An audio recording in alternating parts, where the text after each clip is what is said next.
Buen día, República Oriental del Uruguay. Espero te encuentres bien en este año, bueno, tan importante, trascendental para todos nosotros, un año electoral en la República Oriental del Uruguay. En este 2024, 27 de octubre, se resuelven los primeros resultados electorales de cara a un nuevo quinquenio, a 5 años más de vida política e institucional y muy particularmente en lo que hace al poder político. ¿Quién obtendrá el poder político de nuestro país? Y cuando decimos poder político estamos hablando del poder ejecutivo, de asumir el gobierno del Uruguay en lo que hace a la jefatura del Estado y a la jefatura del gobierno, que eso es el presidente de la República, institución presidente, de acuerdo a nuestra Constitución.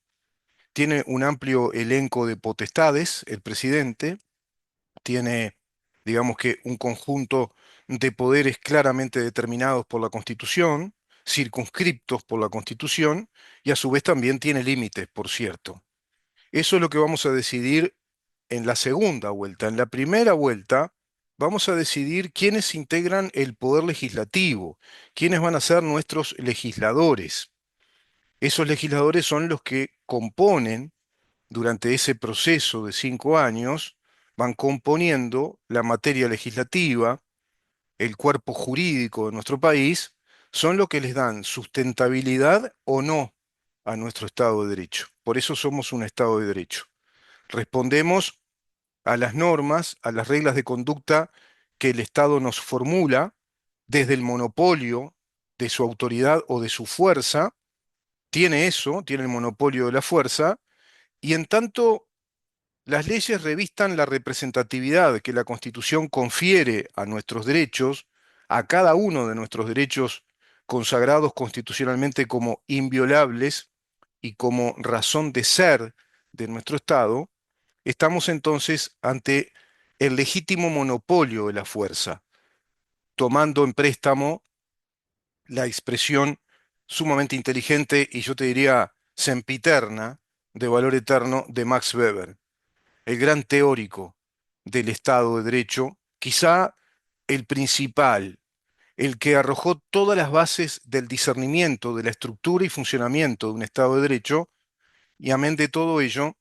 de acuerdo a su formación como jurista, también como el primer gran sociólogo del poder político.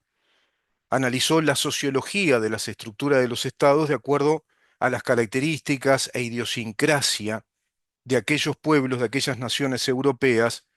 muy divididas entre naciones protestantes y naciones católicas, considerando que desde el mundo protestante, de la Reforma protestante, de acuerdo a ese caudal ético, a ese acervo de ética espiritual y a esa filosofía protestante, propenden a ser países de desarrollo, países de capitalismo. En cambio, los países católicos han tenido ciertas trabas, ciertas trancas, ciertos prejuicios y atavismos que en algún punto impidieron el mayor desarrollo de la actividad industrial, empresarial y especialmente desde la innovación, producto de la actividad privada. Sin embargo, la mayoría de los países mediterráneos que hoy evidentemente forman parte de ese conjunto de países de tradición católica mediterránea, también asumieron el modelo de la sociedad abierta capitalista y así todo Occidente, a la cabeza Estados Unidos, ni que hablar como la primer gran revolución moderna que consagra un proyecto que para aquel entonces era una utopía, que era constituir a una nación como un Estado republicano y democrático, y en ese caso, dadas las dimensiones que ya tenía aquel Estado con aquellas primeras 13 colonias convertidas en estados,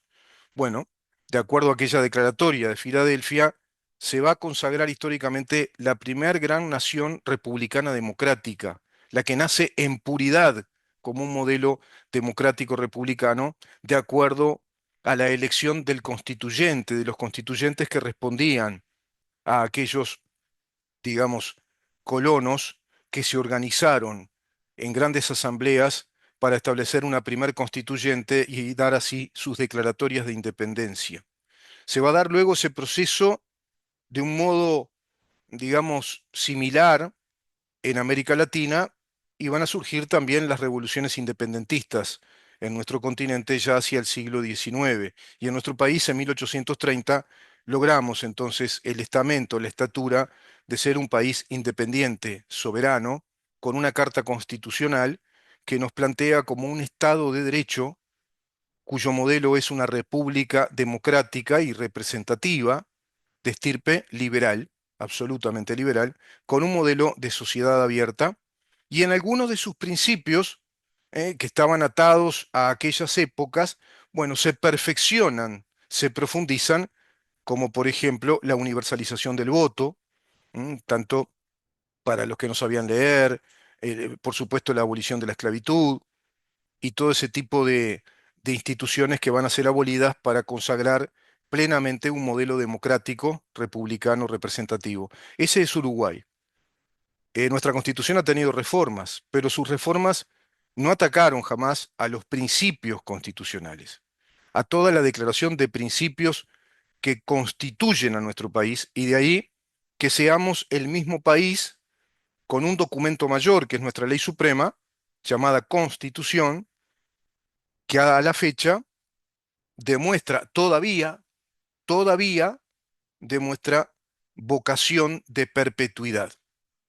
como diría el eminente doctor Justino Jiménez de Arechaga,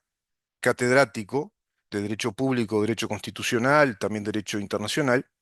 sosteniendo, bueno, lo que es una ancestralidad ya científica, técnico-científica, del derecho constitucional y del orden jurídico como una organización compleja y ordenada de reglas de conducta, eso es un Estado de Derecho, sostenía que una constitución es una suerte de edicto permanente, como un edicto, es decir, un acto de voluntad constituido soberanamente por nuestro pueblo con vocación de perpetuidad. Por eso se escribe, se consigna y se promulga esa constitución desde una Asamblea Nacional Constituyente que hace nacer a ese país. Por lo tanto, después no necesitamos más constituyentes, asambleas nacionales constituyentes, no necesitamos reformas totales de la Constitución o reformas que sean un atentado contra los principios constitucionales, como así lo formula el artículo 330 de nuestra Constitución, cuando establece con claridad el delito de lesa nación respecto a todos aquellos que prestaren medios para atentar contra la presente Constitución una vez sancionada y promulgada y entrada en vigencia, que es la Constitución que tenemos. Bueno, eso está pretendiendo hacer el PIT-CNT a través del Partido Comunista con un plebiscito que desconoce todo este proceso histórico, institucional, jurídico, constitucional, que intenté resumirte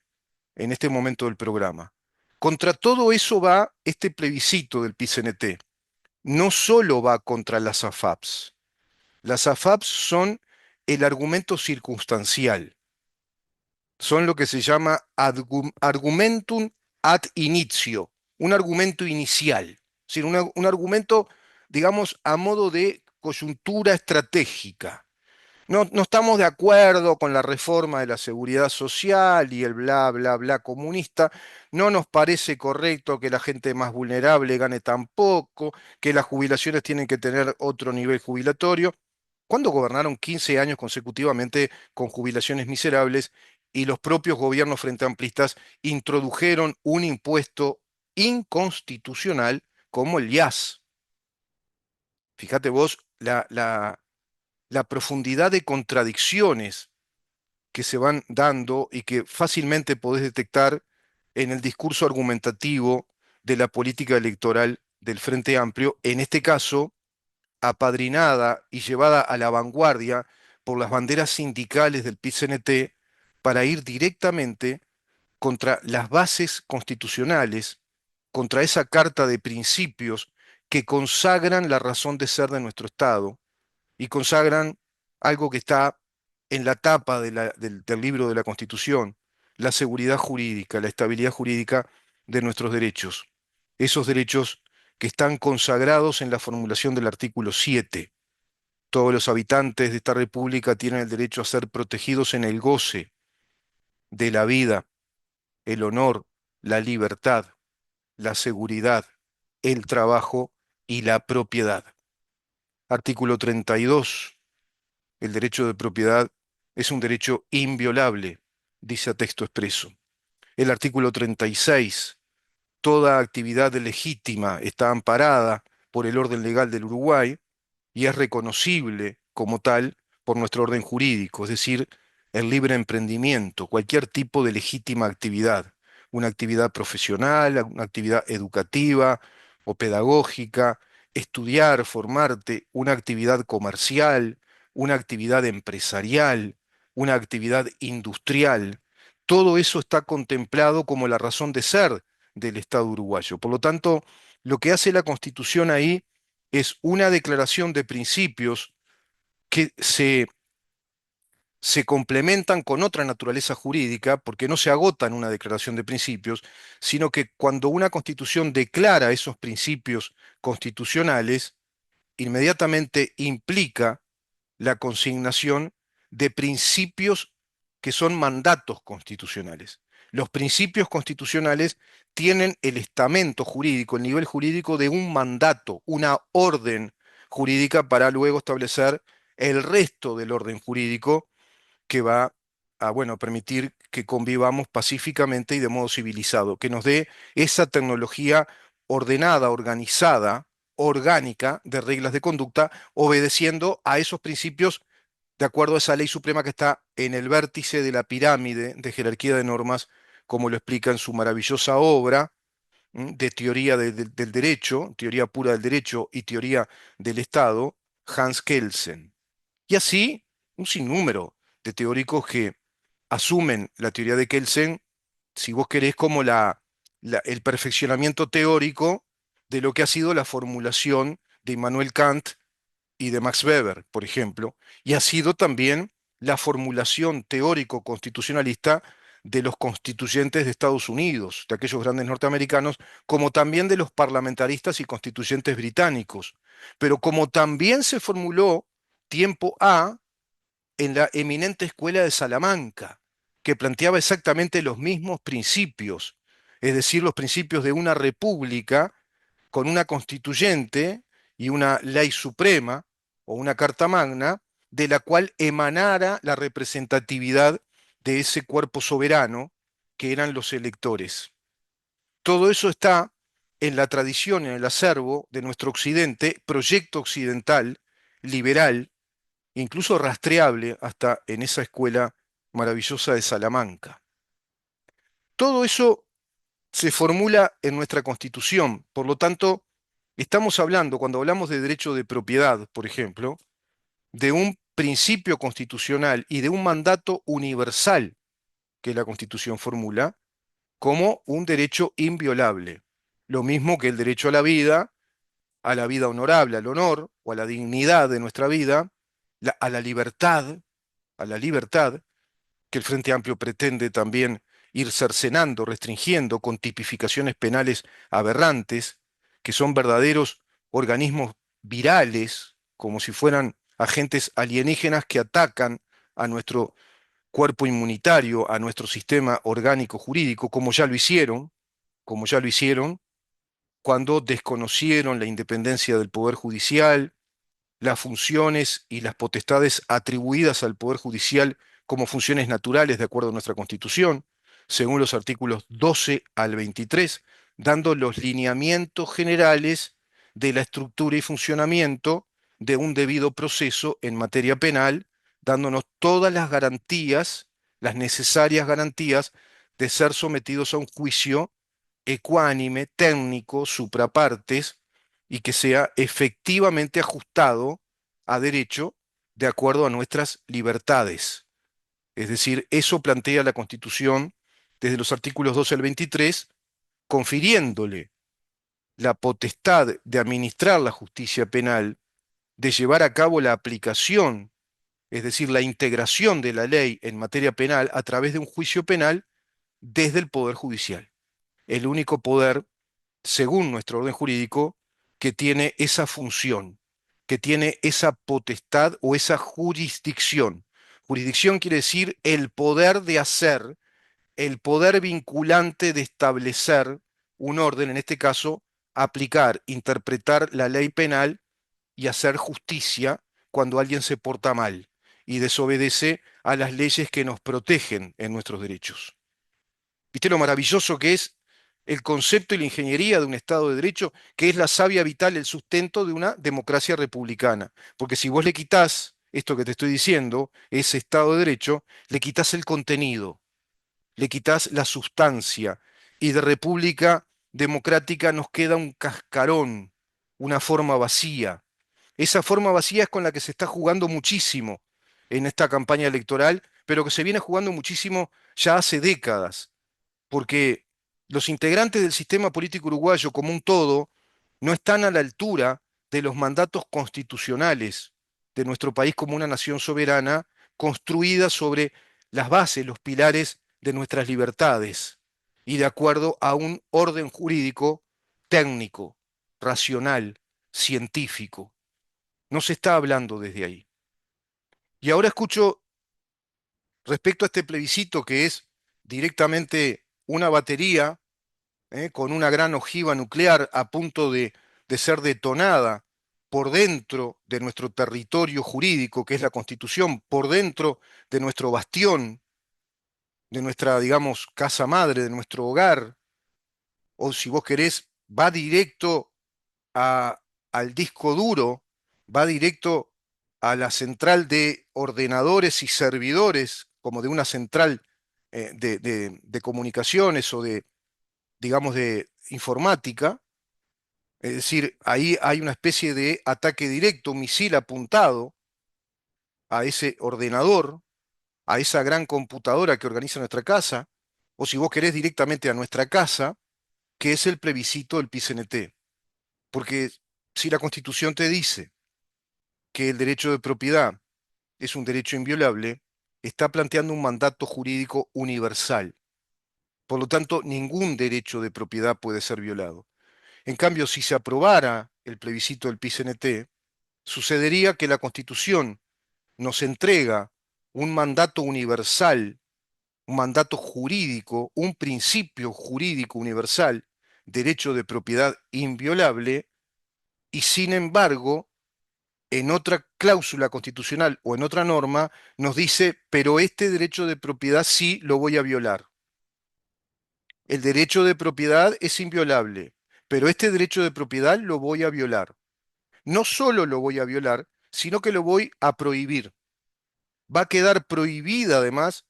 la actividad legítima vinculada a la propiedad privada financiera en lo que hace a la actividad privada financiera en materia de asesoramiento y de inversión respecto a los capitales que se forman sobre la base del ahorro que, bueno, millones de uruguayos, 1.600.000 en este caso de uruguayos, están aportando de acuerdo al régimen vigente de la seguridad social, que es un régimen de naturaleza mixta, con un pilar de reparto y un pilar que es individual de capitalización de los ahorros. Respecto a ese pilar individual de la capitalización de los ahorros, de ahorros que se rentabilizan, se capitalizan, se multiplican, porque se invierte ese dinero y todo lo que se rentabiliza te arroja porcentajes de rentabilidad que se integran a tu patrimonio personal, integran tu propiedad privada, son materia heredable, sos causaviente, me refiero a aquel que me está escuchando y que tiene el sistema del ahorro capitalizable, combinado con el pilar solidario del reparto. Bueno, te está diciendo este plebiscito del PCNT que va a caducar ese derecho retroactivamente, que te van a sacar desde el momento en que comenzó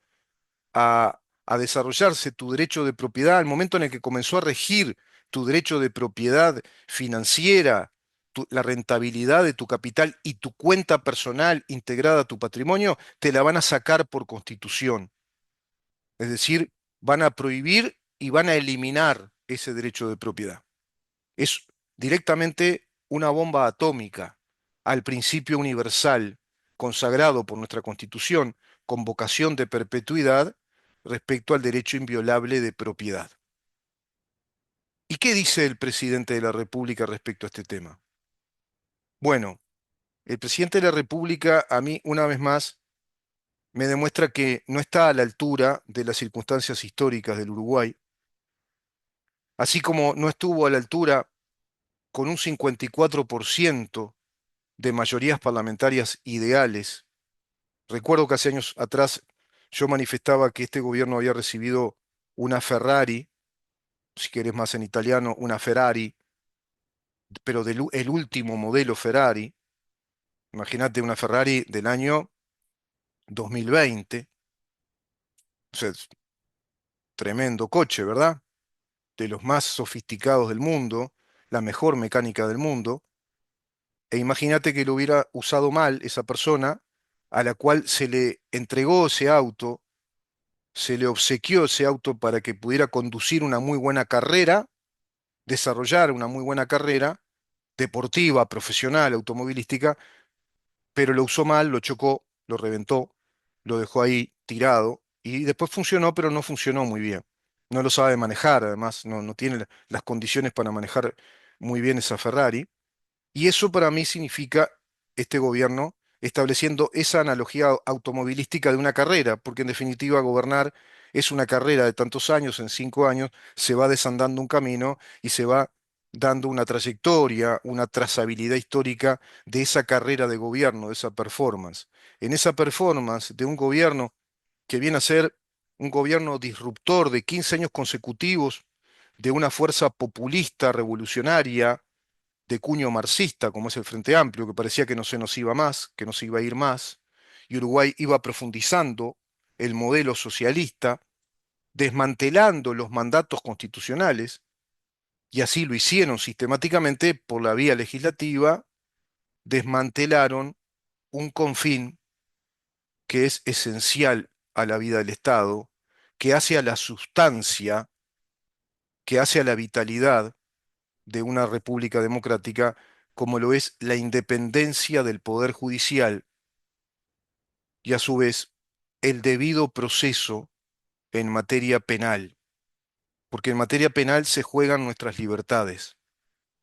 se juega la posibilidad en un diferendo, en un contradictorio ante autoridades judiciales, de demostrar, de acuerdo a la prueba suficiente, si somos culpables o no, apenas ocurre una denuncia. Y apenas ocurre una denuncia, dice la Constitución de la República, debe ser asumida esa denuncia tomada inmediatamente por un juez que integra el Poder Judicial para resolver a lo sumo en 24 horas, de acuerdo a un interrogatorio que el juez debe desarrollar personalmente ante el denunciado o la denunciada, no importa, estamos hablando del sujeto de derecho acá denunciado. Bueno, y de acuerdo a la aportación probatoria que ya se debe dar con esa denuncia, según la hipótesis del artículo 16 del infraganti delito, a lo sumo, de acuerdo a ese proceso inquisitorio, a las 48 horas el juez tiene que resolver si abre a una causa penal o le da el sobreseimiento a esa persona. Siempre el juez, porque es el juez la única autoridad competente en nuestro país, en nuestro Estado de Derecho, en nuestra nación, que nos puede privar de libertad, dice la Constitución. Pero también lo dice el Código Penal, y también lo dice el Código General del Proceso, y también lo dice el derecho comparado a nivel procesal, y también lo dice el derecho en su principio universal del derecho penal. También lo dicen los principios generales del derecho. Son los jueces y el Poder Judicial los que tienen el cometido esencial, la función indispensable esencial del Estado de administrar justicia. En nuestro país eso lo derogaron por una ley que desconoce los lineamientos generales y los mandatos universales de nuestra Constitución desde el artículo 12 al artículo 23. Y este gobierno no restableció ese Estado de Derecho, no restableció para todos nosotros con responsabilidad histórica, con verdadera responsabilidad republicana y democrática, ajustándose a los artículos 82, 72 y a los artículos 12 al 23 de la Constitución de la República, más los lineamientos generales del Código General del Proceso, a un código del proceso penal como corresponde, ajustado a los principios del debido proceso, la independencia del Poder Judicial, los jueces como la única autoridad competente que tiene jurisdicción en materia penal, separando claramente las funciones del Poder Judicial respecto al Poder Ejecutivo. Ahora no. Ahora es el Poder Ejecutivo el que lleva a cabo administraciones penales, de enjuiciamientos penales, a través de un procedimiento fiscal acusatorio adversarial que desconoce plenamente la Constitución, que no le importó la Constitución y legislaron un sistema alienígena distinto a nuestro orden jurídico desde el gobierno de Frente Amplio, año 2017, aplicándose ya hacia el 2018, con la Fiscalía General de la Nación y el Código del Procedimiento Penal, que no obedece a la Constitución de la República y que incluso considero que es más, en su aberración jurídica comporta mayor gravedad que inconstitucionalidad. Es directamente un golpe de Estado técnico, un atentado también